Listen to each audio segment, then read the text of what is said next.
Hello students, good morning. आज हम आपका जो दूसरा वाला प्रोज़ है आपके बुक का, प्रोज़ एंड पोएट्री बुक का, उसका दूसरा जो चैप्टर है, how the dog found himself a new master,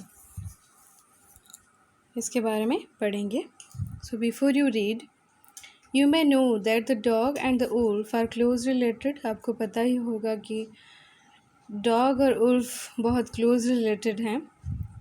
You may also know something about how over the centuries human beings have domesticated and tamed wild animals. तो आपको ये भी पता होगा कि बहुत सालों से ह्यूमन बींग्स कैसे पालते आ रहे हैं वाइल्ड एनिमल्स को। Here is a story about how the dog became a tame animal. So इससे यहाँ पर देखेंगे कि डॉग कैसे ह्यूमन बींग्स का पैट एनिमल या फिर टेम एनिमल बनता है। Paragraph 1. Dogs were once their own masters and lived the way wolves do. So ऐसा एक समय था जिस समय पर डॉग्स उनके खुद के मास्टर्स थे, उनके मालिक खुद ही थे, जैसे कि उल्फ्स रहते हैं। In freedom, until a dog was born who was ill pleased with this way of life. Dogs कब तक अपने खुद के मास्टर्स थे? जब तक कि एक डॉग पैदा नहीं हुआ जो कि इल प्लेस था, जो बहुत ही अनहैप्पी था, वो खुश नहीं था अपने लाइफ से। He was sick and tired of wandering about by himself. Sick मतलब वो टायर्ड हो गया था, सिक मतलब इरिटेटेड फील कर रहा था, कि टायर्ड हो गया था कि अकेले अकेले ही। वंडरिंग अबाउट, वंडरिंग मतलब मूविंग एमलेसली, बिना किसी कारणों से घूमते रहना अपने आप। Looking for food and being frighten of those who were stronger than he. वो बहुत ही इरिटेट हो गया था अपने लाइफ से, एमलेसली, बिना कोई कारण के इधर उधर घूमते हुए, खाना ढूंढते हुए, और दूसरे एनिमल्स उसको जो डराते थे, फ्राइटन मतलब उसको जब डराते थे उसको अच्छा नहीं लगता था, वो बहुत ही टायर्ड हो गया था। Paragraph number 2. He thought it over and decided that the best thing for him to do was to become the servant of one who was stronger than anyone on earth, and he set out to find such a master. So उसने क्या सोचा? He thought it over.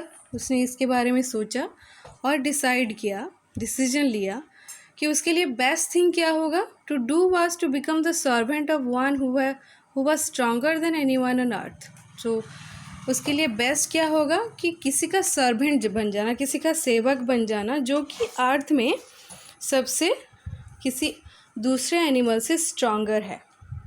And he set out to find such a master. Set out मतलब उसने अपनी journey start कर ली, ऐसे एक मालिक को ढूंढने में वो लग गया। देखो यहाँ पर दो वर्ड्स हैं, best thing, the best thing, और दूसरा वाला जो है स्ट्रॉन्गर देन। हमने पार्ट्स ऑफ स्पीच तो पढ़ा ही है। पार्ट्स ऑफ स्पीच में एक है एडजेक्टिव। सो एडजेक्टिव के 3 डिग्रीज होते हैं।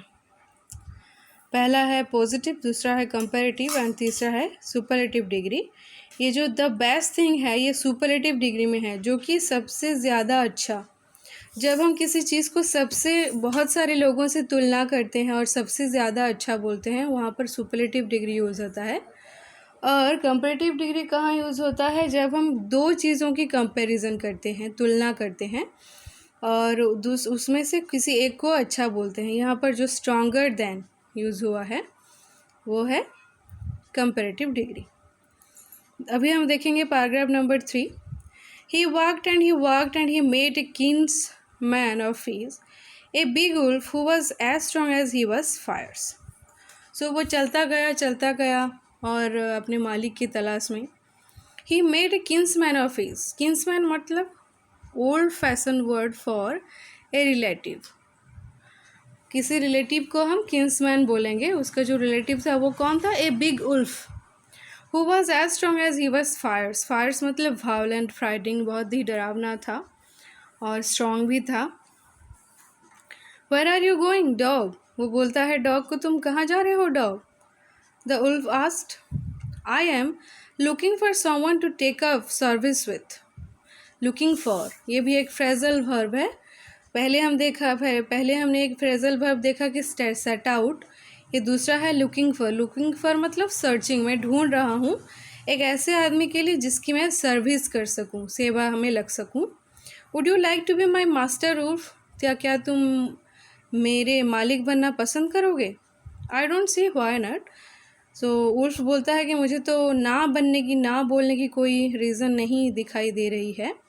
And this agreed upon, the two of them went on together, उन दोनों के बीच राजीनामा हो गया और वो उल्फ को अपना मालिक बनाता है और दोनों चलते हैं।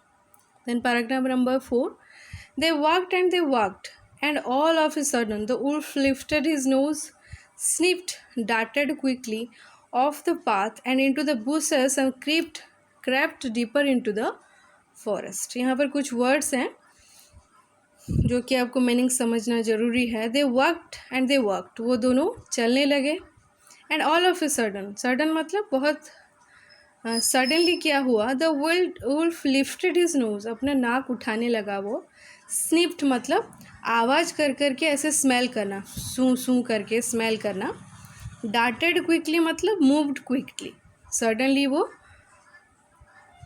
अपने रास्ते से हट जाता है। इनटू द बुसेस मतलब वहाँ पर जो झाड़ियाँ थी वहाँ पर वो घुस जाता है।